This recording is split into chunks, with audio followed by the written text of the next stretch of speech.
তেওঁলোকে দাবী কৰিছে আজি 5 বছৰ হ'ল বোলে। 5 বছৰৰ ভিতৰত অসমত বিভিন্ন জিলাই পালে, কিন্তু কোকৰাঝাৰ হিচাপে পাব পৰা নাই। তো সেইটো ক্ষেত্ৰত কিয় নহ'ল, কোকৰাঝাৰক কিয় দিয়া নহ'ল, এইটো মোৰ বিবেচনাধীন হৈ আছে। আৰু এইটো মই আজিহে মোৰ নটিচত আহিছে। ইয়াৰ কাৰণে যাতে কোকৰাঝাৰৰ আমাৰ আশা কৰ্মীসকলেও, ছুপাৰভাইজাৰসকলেও যাতে এই মোবাইলটো পাব পাৰে, তাৰ কাৰণে চৰকাৰে ভাবে কৰণীয় যি কাম আছে, এই কথাটো মোৰ দৃষ্টিত আহিছে যেতিয়া মই এইটো খুব চিৰিয়াছলি লৈছোঁ।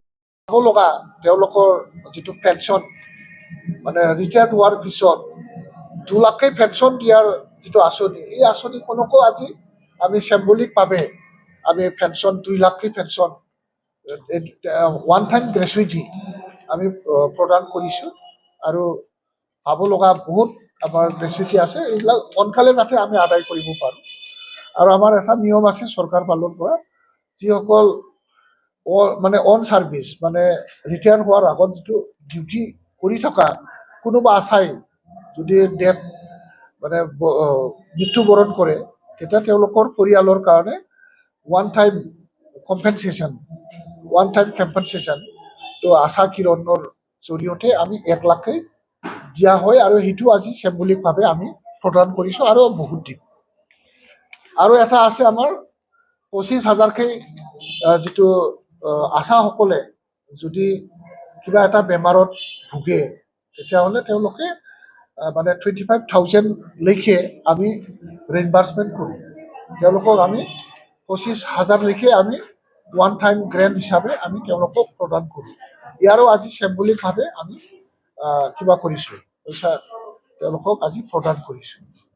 আৰু বহুতো আমাৰ মানে আশাসকলৰ বহুখিনি ৰেমুনাৰেশ্যন আছে।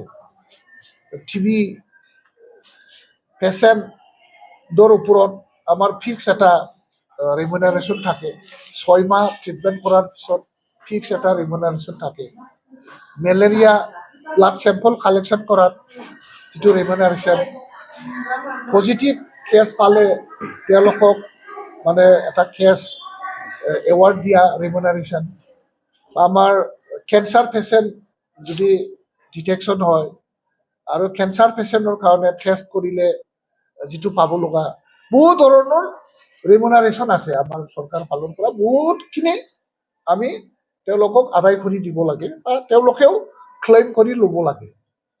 মানে কেছ ৱাইজত বহুত ৰেমুনাৰেশ্যন দিয়ে। আৰু যাতে এই ৰেমুনাৰেশ্যনবোৰ আদায় কৰাৰ ক্ষেত্ৰত বা ৰিইম্বাৰ্চমেণ্ট পোৱাৰ ক্ষেত্ৰত যাতে কোনো ধৰণৰ অসুবিধা নহয়, তাৰ কাৰণে অলপ সাৱধানভাৱে, চিনচিয়াৰলি আৰু কনচিয়াছলি, খুব ট্ৰেন্সপাৰেঞ্চিভাৱে যাতে সেৱাখন আগবঢ়ায়। আৰু সেৱা আগবঢ়োৱাৰ বিনিময়ত যি পাব লগা প্ৰাপ্য, এইটো আমি প্ৰাপ্যই বুলি ক'লোঁ, প্ৰাপ্যটো যাতে আমি সমানে আদায় কৰি ল'ব পাৰে আৰু সমানে আদায় কৰি দিব পাৰে। কথাটো দায়িত্বটো আমাৰ ৱাৰ্কাৰবিলাকৰো থাকিল আৰু বিষয়াসকলৰো থাকিল, যাতে বিষয়াসকলৰো নিজৰ ডিউটিটো পালন কৰে আৰু আমাৰ কৰ্মচাৰীসকলেও নিজৰ ডিউটিটো কৰে। তাৰ কাৰণে মোৰ ফালৰ পৰা বা হেল্থ ডিপাৰ্টমেণ্ট ফালৰ পৰা বা BTC গভৰ্ণমেণ্টৰ পৰা তেখেতসকলক আমি অনুৰোধ জনাইছোঁ। এইখিনি আজি।